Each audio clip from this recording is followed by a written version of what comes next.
নমস্কার বন্ধুরা, গল্পের আসরে আপনাদের সবাইকে স্বাগত। আজ আবার উপস্থিত হয়েছি সেই সময়ের পরবর্তী পর্ব নিয়ে। বিম্ববতীর কক্ষ এবং সেদিকের মহলটি এখন নিয়েছে গঙ্গানারায়ণ।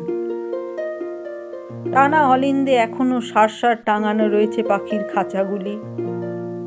অযত্নে অবহেলায় বেশ কিছু পাখি ইতিমধ্যেই মরেছে, জীবিত আছে 18-20টি।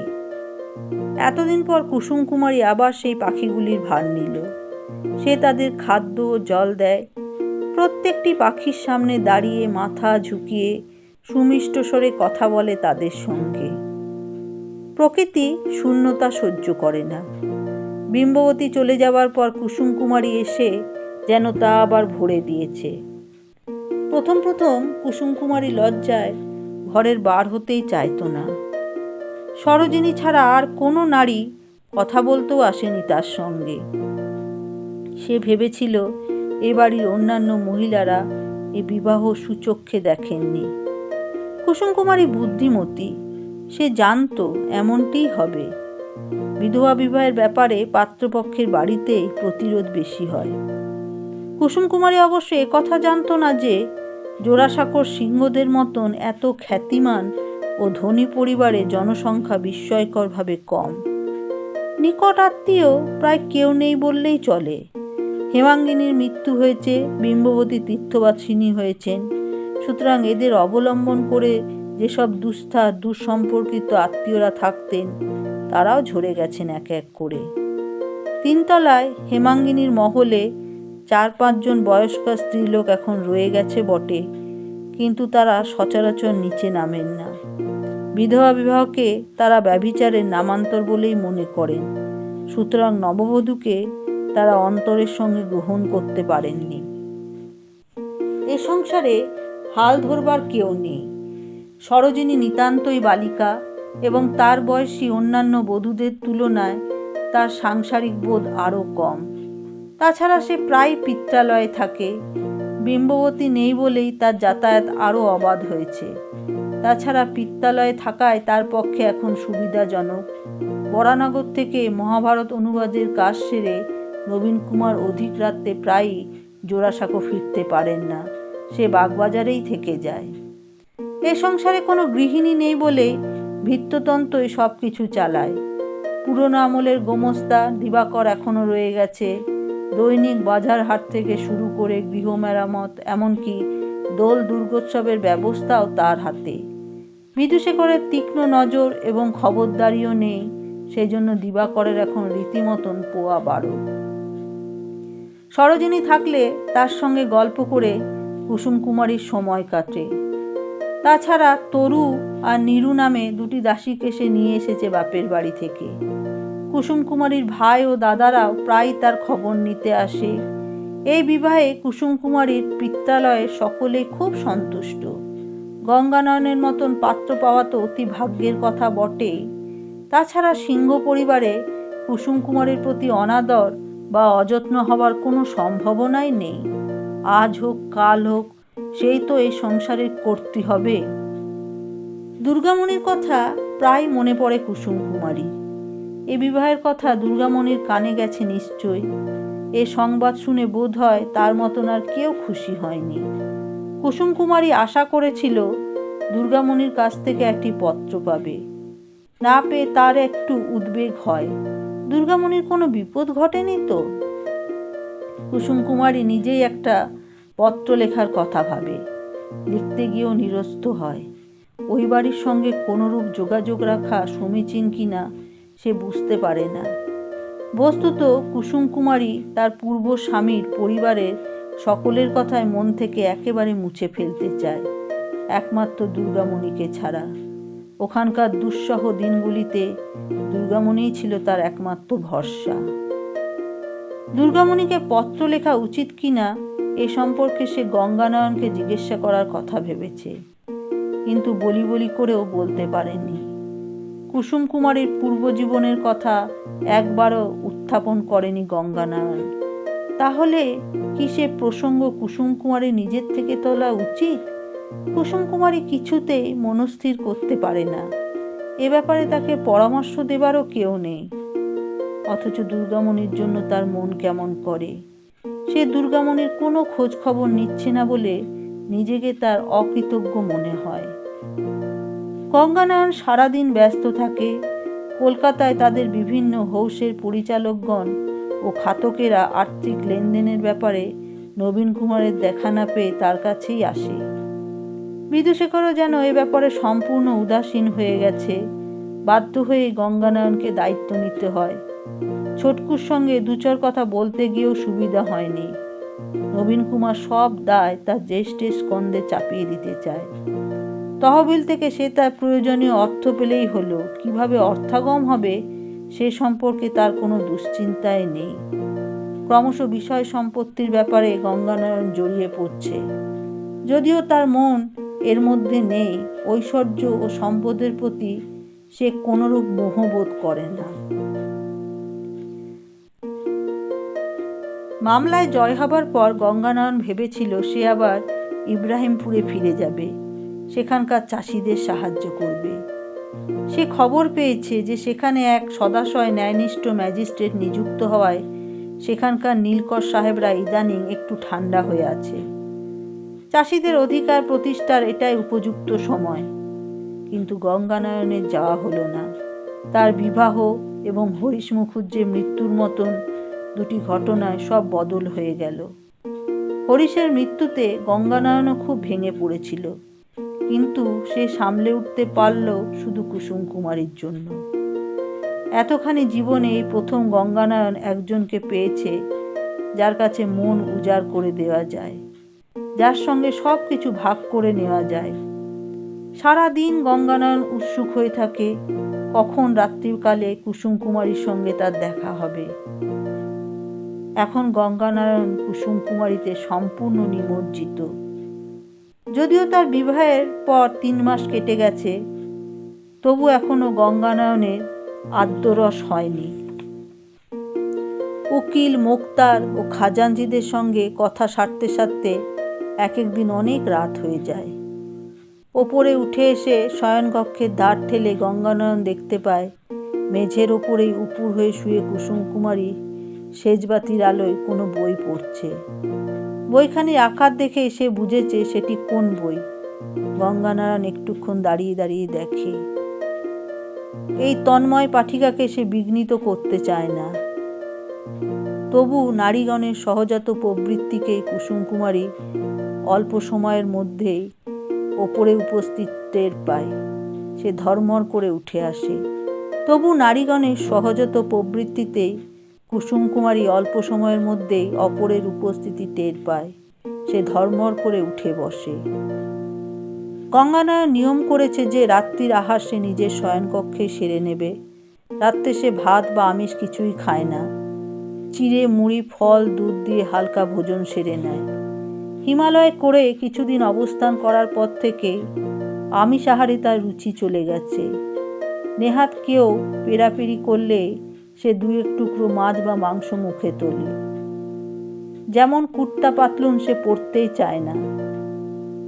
গঙ্গানয়নকে দেখে কুসুম কুমারী বই মুড়ে রেখে উঠে আসে। দাসীদের ডাকে না, সে নিজেই গঙ্গানয়নের খাবার পরিবেশন করে।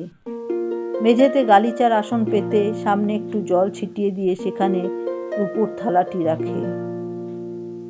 জল ভরে আনে রূপোর গেলাসে। থালায় সাজানো বিশেষ কোনো প্রকার সন্দেশের দিকে অঙ্গুলি নির্দেশ করে কুসুম কুমারী জিজ্ঞেস করে, এগুলো মা নিজে তৈরি করে পাঠিয়েছেন, আপনাকে আরো 2টো দিই? গঙ্গানয়ন হাসে। কুসুম কুমারী মা প্রত্যেক দিন কিছু না কিছু খাদ্যব্যঞ্জন হাতে তৈরি করে এখানে পাঠান। গঙ্গানয়ন ভাবে, দেখা যাক এরকম কদিন চলে। গঙ্গানয়নের আহার শেষ হলে তারপর কুসুম কুমারী খেতে যাবে। প্রথম গঙ্গানয়ন ওকে বোঝাবার চেষ্টা করেছে তার ফিরতে দেরি হলে আগে খেয়ে নিতে, কিন্তু কোনো লাভ হয়নি। কোনো স্ত্রীকেই নাকি স্বামীর আগে অন্ন গ্রহণ করতে নেই। গঙ্গানয়ন বলেছিল, হালফির তো অনেক নিয়ম পাল্টাচ্ছে, এটা পাল্টাতে পারে না? কুসুম কুমারী তার উত্তর দিয়েছিল, যেসব নিয়ম ভালো সেগুলো তো পাল্টাবার দরকার নেই। কুসুম কুমারীর এ ধরনের কথা শুনে গঙ্গানয়ন বেশি মুগ্ধ হয়। যে কোনো বিষয়ে কুসুম কুমারীর পরিষ্কার স্পষ্ট মতামত আছে। সে মনের কথা মুখের ভাষায় প্রকাশ করতে জানে। গঙ্গানয়নের মনে পড়ে লীলাবতীর কথা।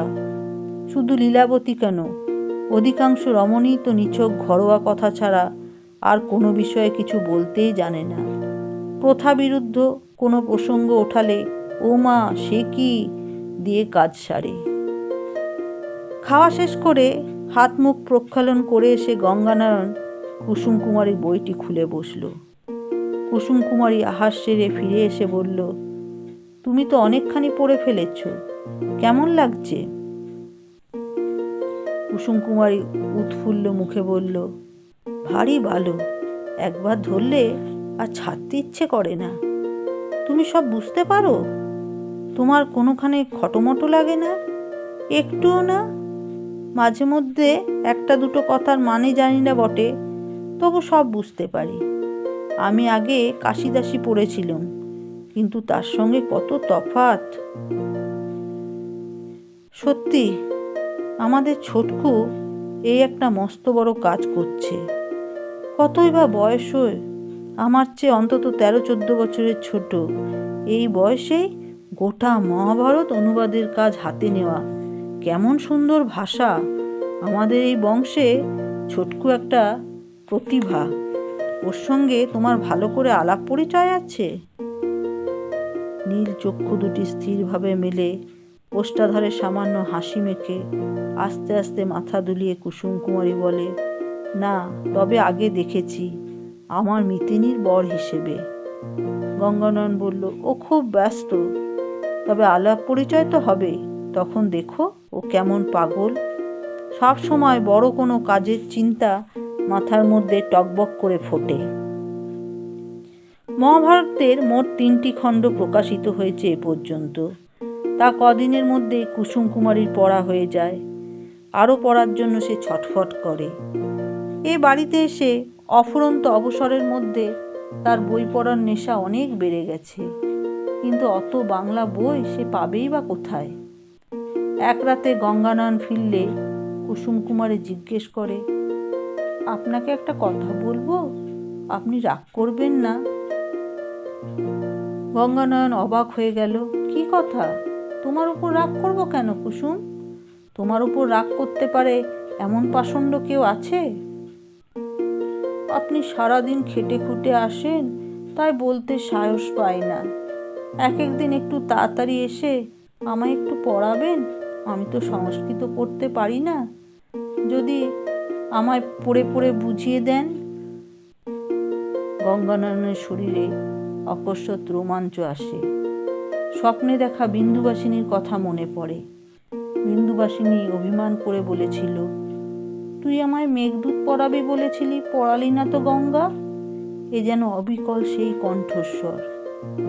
গঙ্গানয়ন একটুক্ষণ থেমে থেকে তারপর আপন মনে বলতে শুরু করে, কশ্চিৎ কান্ত বিরহ গুণনা সাধিকা প্রমত্তে স্বপনস্ত গমিত মহিয় বর্ষ ভগন্য ভর্তি। তারপর 6ষ্ঠ শ্লোকের শেষে যাচা মোঘা বরধিমা গুণে নাধমে লব্ধ কামা, এই পর্যন্ত বলে সে থামে। শ্লোক বলতে বলতে গঙ্গানয়ন যেন অন্য কোথাও চলে গেছিল, সেখান থেকে আবার ফিরে আসে। তারপর বলল, আমার অনেক কাল থেকে ইচ্ছা কারোকে মেঘদূত পড়ে শোনায়। তুমি আজ বললে, এসো কুসুম, আমার পাশে এসে বসো, তোমায় আমি মেঘদূত পড়াবো। কুসুম কুমারী বলল, মেঘদূত কি? এ বইয়ের নাম তো শুনিনি কখনো। আমার খুব ইচ্ছে করে শকুন্তলা বইটি পড়বার। গঙ্গানয়ন একটু বিস্মিত হয়ে জিজ্ঞেস করে, শকুন্তলা? হঠাৎ শকুন্তলা পড়ার জন্য ইচ্ছে হলো কেন? মেঘদূত পছন্দ হয় না? কুসুম কুমারী হেসে বলল, আমি কি ছাই কোনোটাই জানি? ছেলেবেলায় আমার দাদাদের পনমশাইয়ের মুখে শকুন্তলার গপ্পটা শুনেছিলাম, তাও পুরোটা নয়। সেই গপ্পটা জানতে ইচ্ছে করে।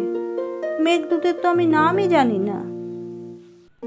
একটু থেমে থেকে গঙ্গানয়ন বলল, তবু প্রথমে মেঘদূতটাই শোনো, শকুন্তলার কথা পরে একদিন বলা যাবে।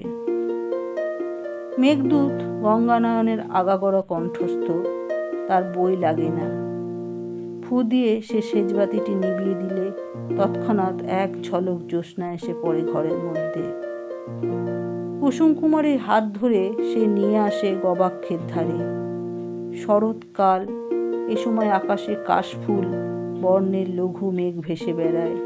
সেই রকম একখণ্ড মেঘ দেখি গঙ্গানয়ন বলে, ওই দেখো মেঘদূত যাচ্ছে। তুমি মহাভারতে নল দময়ন্তীর গল্প পড়েছ, একটি হংস হয়েছিল ওদের দূত।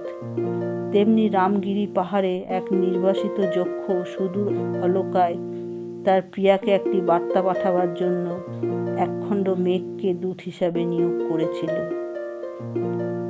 কুসুম কুমারী জিজ্ঞেস করল, রামগিরি কোথায়? গঙ্গানয়ন বলল, তোমার মতন সকলেরই এ প্রশ্ন মনে আসবে বলে কবি কালিদাস প্রথম শ্লোকেই সে কথা জানিয়ে দিয়েছেন।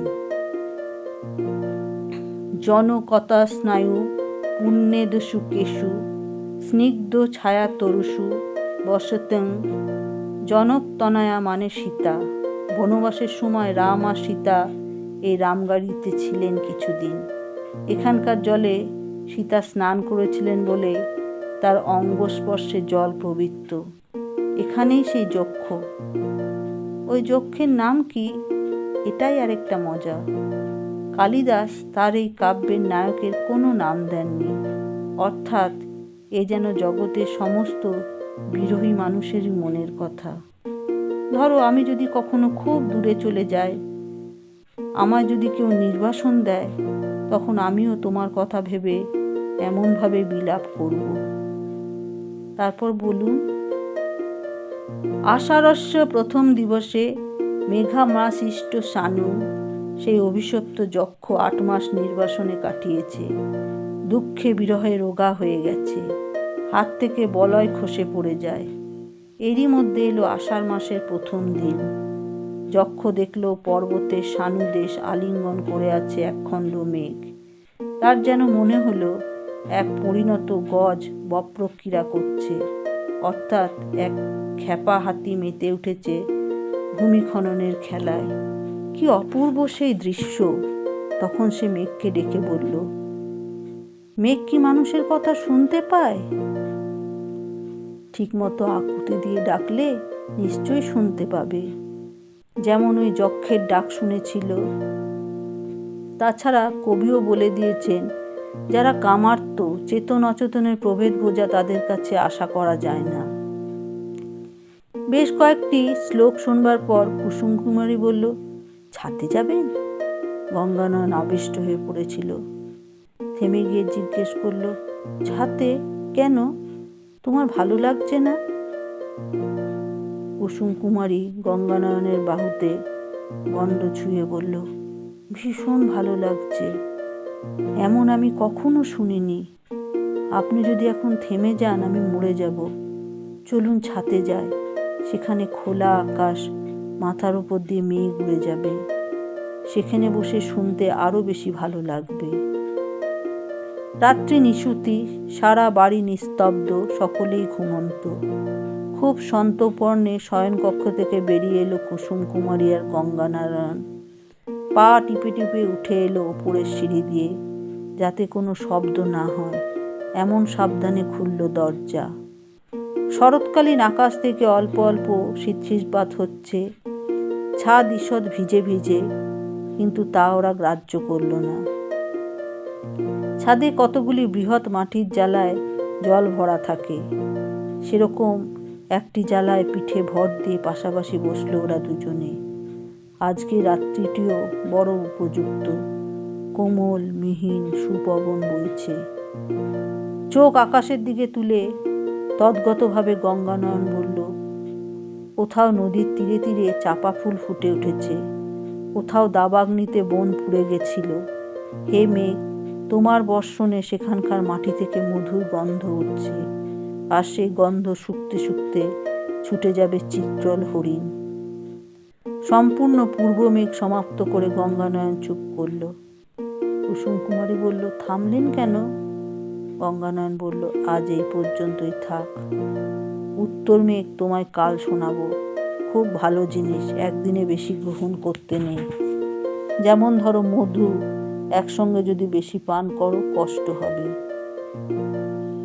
আমার কিন্তু এখন ছাদ থেকে যেতে ইচ্ছে করছে না। এসো, এখানেই বসে থাকি। যদি সারা রাত থাকতে চাই থাকবেন। পাগল মেয়ে, তুমি যদি থাকতে পারো আমি পারবো না?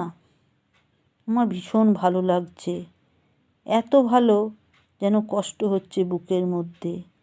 এমন সুন্দর দিন আমার জীবনে কখনো আসেনি। দেখুন আকাশের দিকে, মনে হচ্ছে না চাঁদ যেন ঠিক আমাদের দুজনকেই দেখছে? আমাদের দুজনকে নয়, শুধু তোমাকে। চাঁদ তোমায় হিংসে করছে। তা তো হিংসে হতেই পারে, চাঁদ বড় একা। বেশ কিছুক্ষণ ওরা চুপ করে বসে রইল। এরপর জাগ্রত মানুষের মন কখনো থেমে থাকে না। ওদের চিন্তার স্রোত প্রবাহিত হতে লাগলো দুদিকে।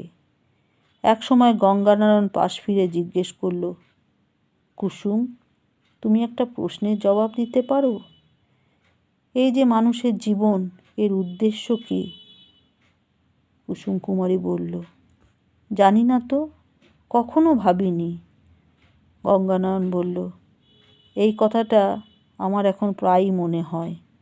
এ জগৎ সংসারে একজন পরম পিতা আছেন।